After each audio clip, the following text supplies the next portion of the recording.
Well, folks, we have the first serious pullback in precious metals since they broke out in early September.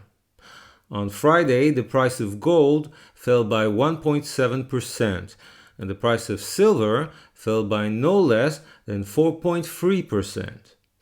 Is this the end of the bull run, or just a healthy correction? Will they consolidate their gains for the rest of 2025, or perhaps they can still reach new all-time highs? This is what we'll try to figure out on this week's Silver Hermit update. Let's begin by stating the obvious. Markets do not move in a straight line. They ebb and flow, like the waves of the sea. And when a certain price moves too quickly and too far in one direction, it is only natural that we should see a pullback. This should not surprise us, and as investors, we must learn to accept it. During this spectacular move, the price of gold has risen by almost 30%, and the price of silver by 36%. Therefore, they need to retreat and to consolidate their gains.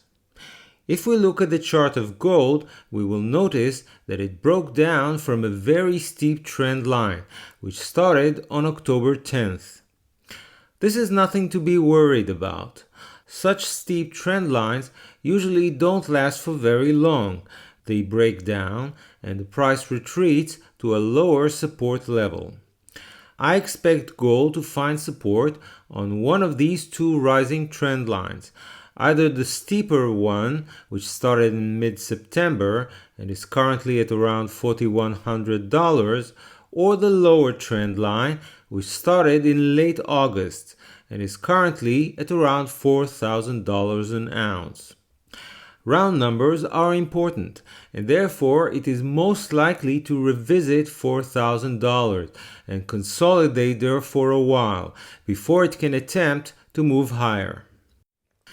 Remember, since gold has surpassed every long-term level of resistance, it is now traveling in uncharted waters. Therefore, it has the potential to experience violent moves in both directions. Some analysts would tell you that we are approaching the end of the year, which is usually a weak season for gold. That is indeed true. But gold still has momentum on its side. There are plenty of traders who don't own any gold and have sat this entire rally on the sidelines. They are looking for an alternative to government bonds, which are not performing well, and I believe that they will take advantage of this pullback. Right now, my year-end prediction of gold hitting $5,000 looks less and less probable, but I'm not giving up on it quite yet. First, I want to see how gold behaves in the coming weeks and whether or not it is exhibiting strength. Similarly to gold, silver broke down from a short-term trend line. Again, this does not hurt the bull case for silver one bit. Although peak to trough, it dropped by $4 on Friday, something which sounds frightening. It is quite normal in the context of a raging bull market. Now that silver is trading above $50 an ounce, daily moves of this magnitude could become standard. Eventually, silver managed to find support on its primary rising trend line, but this is probably not the end of the correction. Once the markets open again next week, I expect it to drop even further and eventually find support at around $50 an ounce. You see, an important principle in technical analysis says that once conquered, resistance turns into support. For 45 years, the $50 level has been a ceiling for the price of silver, and now that we finally managed to surpass it, I expect it to start acting as a floor. In order to establish that fact, we need to test this floor and demonstrate that buyers emerge whenever we approach it. Therefore, I expect the price of silver to revisit $50 an ounce in the coming days. If this level holds, This will be the proof of silver's resilience. I want to show you the gold to silver ratio, an important indicator regarding the precious metals market as a whole.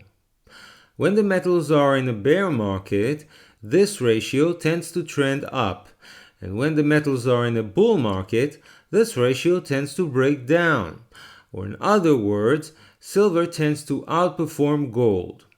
Well, as you can see, this ratio hasn't broken down yet from its long-term pennant formation. It has barely visited its lower trend line. This is a strong indication that the bull market in precious metals hasn't even started yet. In my view, the $50 an ounce level was not the finishing line for silver, but in fact the starting line of a long race which could last for many years. Finally, I want to address the issue of Bitcoin. In the past few days, my X feed has been inundated with posts by Bitcoin investors who were bad-mouthing gold. Their argument is that very soon the bull market in gold will end, and all that liquidity will come rushing into Bitcoin, carrying it to $200,000 per Bitcoin or more. Well, first of all, their overconfidence is palpable. As the saying goes, a bull market climbs a wall of worries. In their case, there are no worries, and perhaps very soon there won't be a bull market either. But even more intriguing is their seething hatred towards gold and silver. They don't mind it when the Nasdaq is rising, or when bonds are rising. But they do care when gold is rising because they correctly identify it as the Bitcoin killer. The only reason that Bitcoin exists, the only reason it has grown to such monstrous proportions is because gold and silver, the traditional hedges against inflation, did not perform well in the past decade, a time of rampant inflation. Now that gold and silver are again receiving the respect that they deserve, Bitcoin is no longer needed. Although many of them are not particularly bright, this is one thing that Bitcoin investors do understand, and that's why they are so frantic. I want to show you this chart of the Bitcoin to gold ratio on a log scale. As you can see, since 2020, it has been in a rising wedge formation, which, mind you, is considered to be bearish. It recently broke down, indicating that gold is outperforming Bitcoin. Such a decisive breakdown usually does not reverse itself so easily. To me, this is an indication that in the coming years, gold will massively outperform its digital imitation. So stay strong, my friends, and continue stacking your physical gold and silver. If silver does find support at the $50 level, in my opinion, this will be incredibly bullish. I hope to continue following this bull market with you for many years to come. Before we say goodbye, I want to remind you that you can find all my charts on the Silver Hermit blog on Substack. I'll leave the link in the description below, and I invite you to follow me there as well. Thank you for listening to the Silver Hermit podcast. If you like this content, please donate in the link which appears in the description below. Please subscribe to this channel and share it with your friends and family. Hit the bell icon to be notified whenever I release a new video. Remember, I'm not a licensed financial advisor.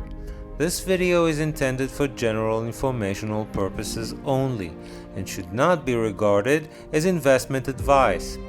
Before taking any investment decision, please consult with a professional financial advisor who may assess your personal investment objectives and needs.